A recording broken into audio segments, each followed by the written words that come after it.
I used to love that house. Every summer, my family would ride down to North Carolina and see it. An elegant old house standing against the sky. The sounds of waves crashing down on the nearby beach, providing the perfect soundtrack to my summer. And I can still remember me and Elise and Ethan running towards the house. The twins would be fighting with each other over who gets out of the car first. The memory now tastes bittersweet. All because of that one summer where we messed with that door. The one that we can't forget, even if we wanted to. That summer started out normal enough. A long days spent on the beach, campfires at night. It was just great until the smell started. I was awoken one night by a terrible smell. This hadn't been the first time an awful stench had been in our house. However, it was never this bad. I almost gagged. I'm a very light sleeper and the terrible scent was more than enough to wake me up. I marched to my parents' bedroom and informed them of the smell. My dad decided to investigate. I followed him up to where the smell seemed to be coming from. The attic, of course. My dad grumbled. I cautiously walked behind him. While I hated the smell, I was the type of kid who always wanted to feel like they were the boss. I followed him into the attic. I had never been there before, so I was a bit nervous. My eyes widened when I saw what was inside. The room was mostly bare with only a few old knickknacks and clothes laying around. Mint-colored wallpaper that was peeling off of the ends covered the walls. I coughed from the thick layer of dust that seemed to cover everything. It seemed like any stereotypical old attic. Except for one thing. At the very end of the room stood a large door. Unlike the dark hardwood floor, it seemed to be made out of ash wood. It seemed worn down somehow. It was ajar just enough for me to see a wood wall unusually close behind it. At the very top, I could see a bit of the night sky, which just confused me more. I was pulled out of my thoughts by the smell becoming even stronger.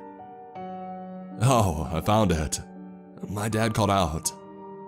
I stared in disgust as he pulled a dead rat off of the floor. "I guess we need to put out traps." I cringed at the idea of rats being in the house. I knew I wouldn't be going back to the attic for a while. However, I still wanted to know more about that strange door.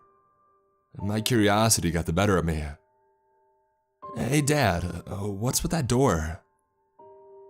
Dad looked away from the rat and turned towards the door. A nostalgic smile appeared on his face. "The nowhere door. I honestly forgot it was up here." "The nowhere door?" I was even more curious. "Why do you call it that?"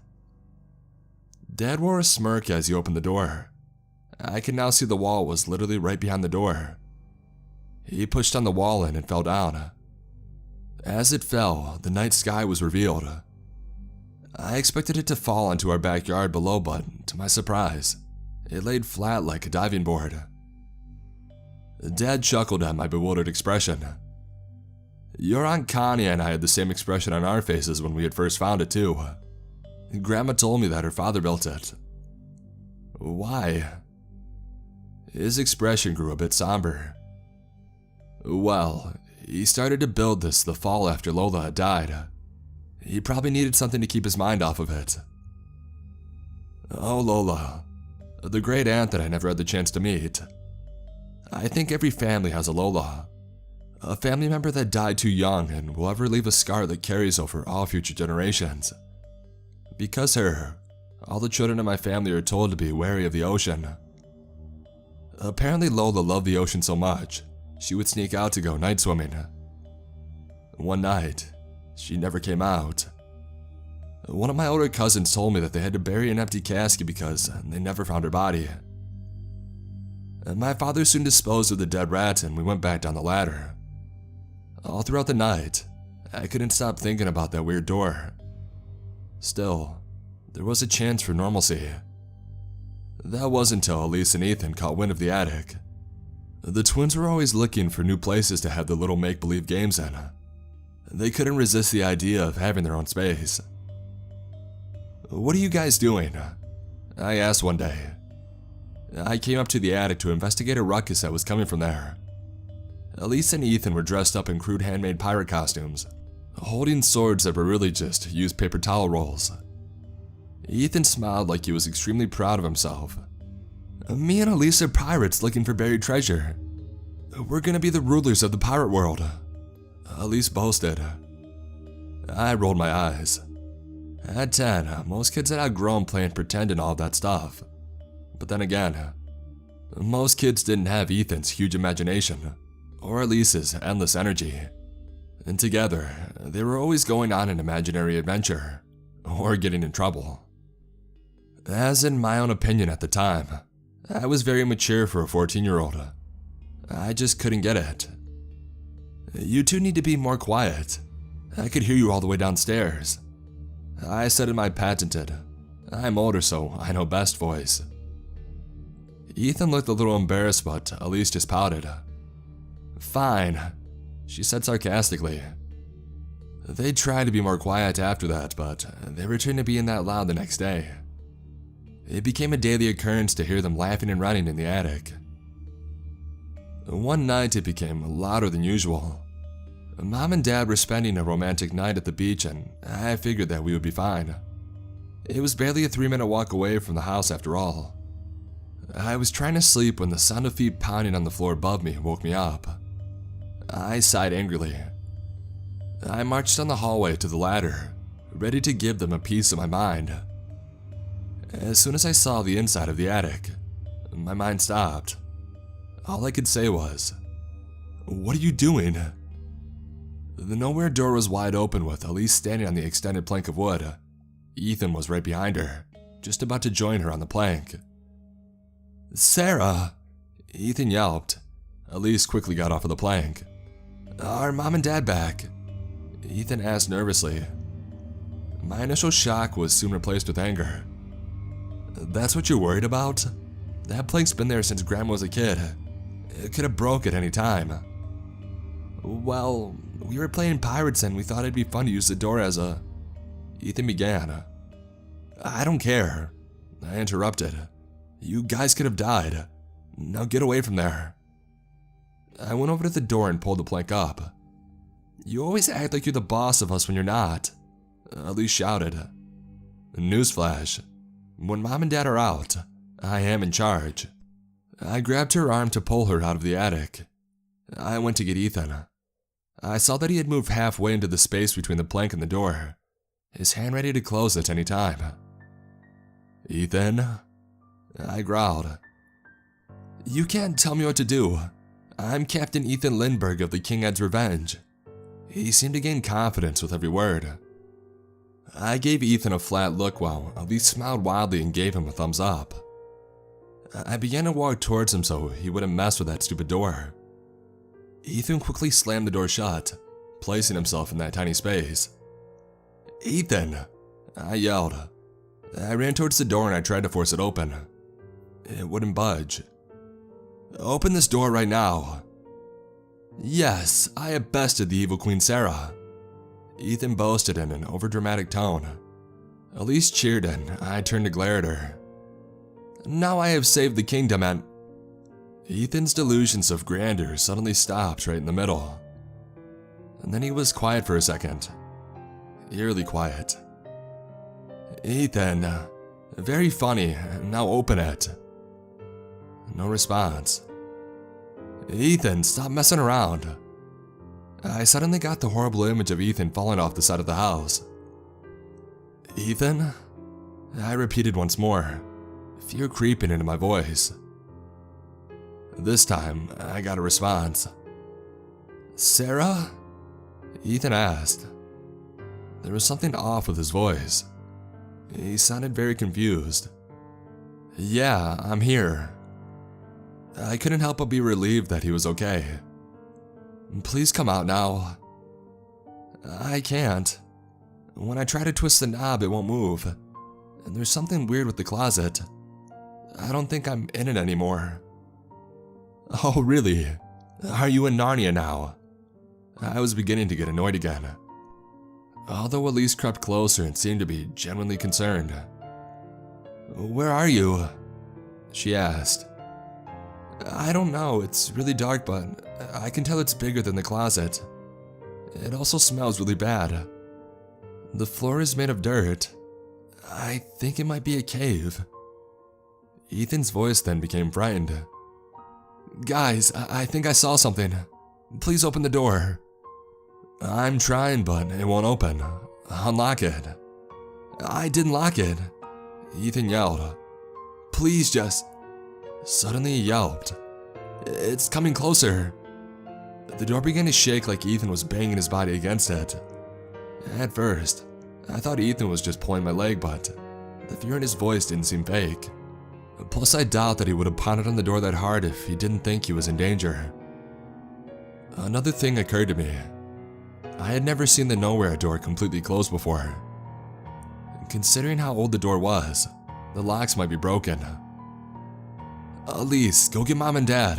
I'll try to open the door." Elise hesitated. She probably didn't want to leave Ethan. However, she did hurry out of the attic and down the stairs soon enough. "Ethan, I'm going to pull the knob while you push on the other side, okay?" Ethan whimpered. "Okay." He sounded like he was about to cry. We began our little plan, but it wasn't working. A minute into it, Ethan stopped. "Sarah." Ethan's voice was shaking. "It's coming closer." "Don't worry, Ethan. Mom and Dad are going to be here soon." I was trying to comfort myself as much as I was trying to comfort Ethan. My heart was beating so fast that I thought it was going to explode. "But Sarah, Ethan's scream cut through the air. "It's here! It's here!" He began banging on the door faster and more frantic than before. I pulled as hard as I could until my knuckles were white and hands were burning from pain. Nothing seemed to work. And then out of nowhere, the door suddenly opened.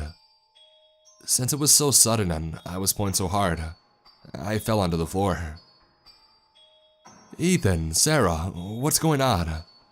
I could hear my dad's voice call. I could also hear his and Mom's footsteps coming up the stairs. I smiled widely, happy that everything was going to be okay. Ethan and Elise were playing in the attic and I went to... The words died on my tongue. I looked to the door, expecting to see a freaked out but safe Ethan. Instead, all I saw was the empty space between the door and the plank. My family was devastated, obviously. Mom and Dad called the police when they realized that Ethan was nowhere to be seen.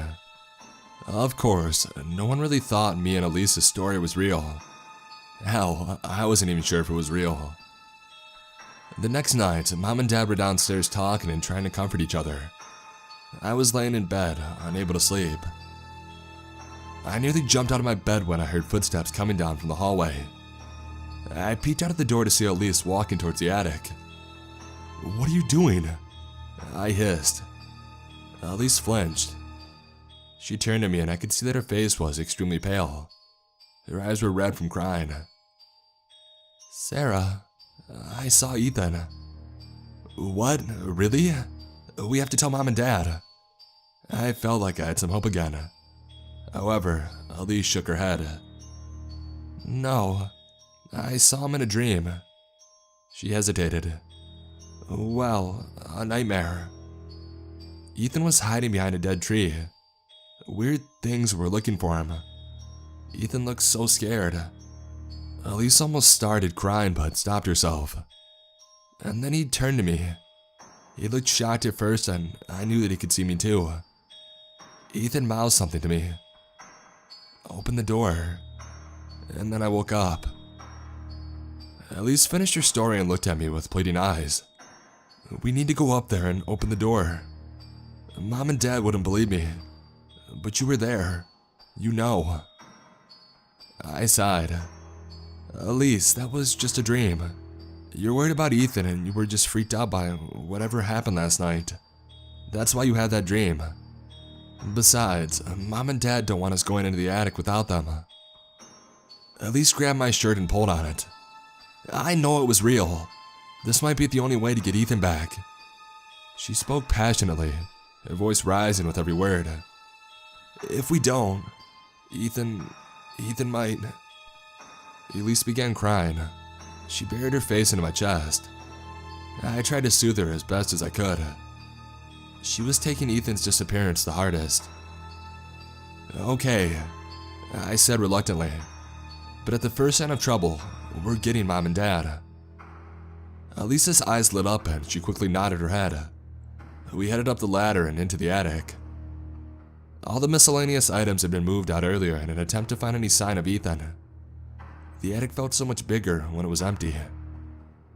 Elisa and I carefully made our way to the door. It was closed, probably by one of our parents, just in case you tried to mess with it, like we were about to do. I wasn't sure what we were going to do after we got to it, but Elise already had a plan, however. She knocked on the door and called out, "Ethan!" There was no reply for a minute. I was about to suggest that we just go back to bed, when I heard a familiar voice from the other side of the door. "Elise, is that you?" Ethan asked. His voice sounded so worn out and scared. No 10-year-old should ever sound like that. "Yeah, it's me and Sarah. Are you doing okay?" Elise said quickly. "I hid from the things behind a tree. Everything here is almost the same as back in town, but it's all run down and the sky's red. And the things, they kind of look like people, but they're all wrong. They never say anything and they just walk out." "I thought you said you were in a cave." I interrupted. "That's the thing. The things around me keep on changing. I close my eyes for a second and then everything is different." Okay. I was skeptical, but I was just glad that I knew where he was. "We're going to get Mom and Dad. Just stay there." "No!" Ethan yelled. "They'll find me by then. They're probably almost here. Please, just open the door." "Sarah, he's right. We can't just leave him there." Elise agreed. I admit, I was scared by the idea of those things Ethan kept describing, coming out and attacking us when we opened the door. Also, Ethan's story was starting to make less and less sense the more he told us about it. Either he was lying or his situation was even stranger than I first thought, which was saying a lot. But still, the terror in his voice convinced me to help open the nowhere door. We pulled and pulled and pulled, but the door just wouldn't budge. "Things are changing again," Ethan said, his voice shaky. "Promise me you'll come back soon." "We promise." Scared as I might be, I wasn't going to abandon my little brother. "We'll definitely come again," Elise said with confidence. However, Ethan didn't say anything back. Elise knocked on the door again. "Ethan, what are you doing?" Someone replied, but that voice wasn't Ethan's. Elise and I both gave small shrieks and flinched back. My mom was peeking through the opening to the attic. Her worried expression quickly turned into a scowl. "We need to stay out of here." "Sorry, Mom, I tried to think of some kind of explanation, but Mom just sighed. She went up to us and pulled us into a tight embrace. "I know you guys are worried about Ethan. I am too. But you need to keep calm and listen to us, okay?" "Okay," I mumbled back. I looked to Elise. Elise gave me an uncertain stare. I nodded just enough for her to notice, never breaking eye contact. She then gave me a slight nod back. "Okay," Elise said slowly, but I knew that she wasn't talking to Mom. We were going to go back to the attic tomorrow. Our brother needed our help and we were going to try our hardest to save him. We had to wait for Mom and Dad to go to sleep the next night. They were up late talking to the police. I heard that a story about Ethan was going to be on the news soon. Eventually, they ended up going to bed about 2 a.m. Elise and I slowly crept down the hallway, careful not to wake them.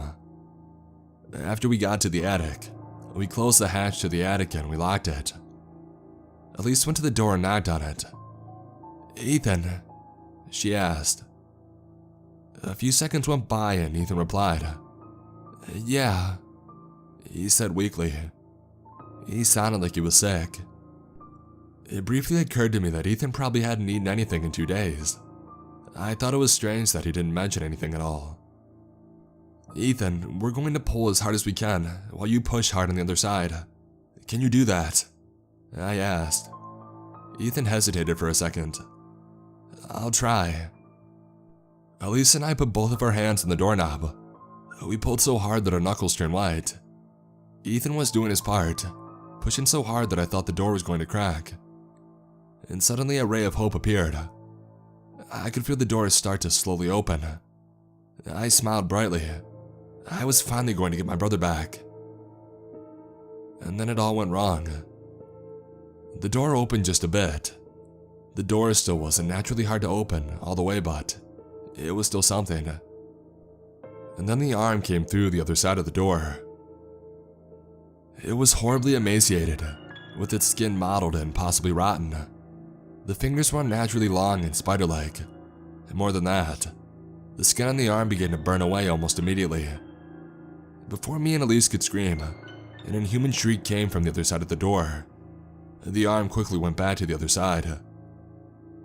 Elise and I were so shocked from what we had just saw, we accidentally let go and the door closed once more. What happened? Elise asked. Did one of those things get through while we were opening it? No, Ethan answered. I put my arm through and it started hurting a lot. He winced from pain. Are you guys okay? My blood ran cold. Ethan, can I ask you a question? Do you know what you look like now? I don't know. My head feels so cloudy. It's getting hard to remember things. He was quiet for a moment. Ethan seemed to have just come to the same realization that I just had. I can't come back, can I? His voice cracked on the last words. Tears sprung from my eyes. I tried to say something, but words just wouldn't come. Elise was processing what Ethan had said. She then shook her head frantically. No, you're coming back. You have to. She was crying too. Ethan ignored her. Sarah, tell Mom and Dad that I'm sorry I didn't listen to the rules. Tell them that I love them so much. Ethan began. Sarah, even if I call you bossy sometimes, I always knew that you were the best big sister. Elise, you're my best friend and the best pirate captain ever. One last pause and a shaking breath. I love you guys. Goodbye. Me and Elise sat in a shocked, devastated silence for a second, and then Elise's entire body began shaking. No, no, no! Elise ran to the door and opened it. Elise! I cried. But I didn't need to worry about anything. The only thing on the other side of the door was the night sky. When our parents finally forced open the hatch hours later, they found me and Elise hugging each other, sobbing, while the sun rose behind us. My parents searched for months and months for Ethan. They never found him. After a year, they finally stopped looking. We had to bury an empty casket. I never felt so empty as when I saw it lowered into the ground. I wonder if that's how Grandma felt when they buried Lola. Sometimes I wonder if Lola had the same fate as Ethan, or if my great-grandfather had something to do with whatever horrible place my brother got trapped in. I guess I'll never know. There are a lot of things that I'll never know, and it still kills me. Elise never recovered from the loss of Ethan. She lost a part of herself that day. I know that she still has terrible nightmares about him. I don't know if she still has some sort of link to him, or if it's just from the trauma. That's why I didn't tell her about what I'm planning to do this summer. My dad's going to sell the house next fall. He offered to take us one more time to the house. I'm the only one who took the offer. I'm not going for nostalgia's sake though. I'm going to nail the nowhere door shut and knock the knob off. I already failed to keep my little brother safe. I'm not letting that door take anyone else.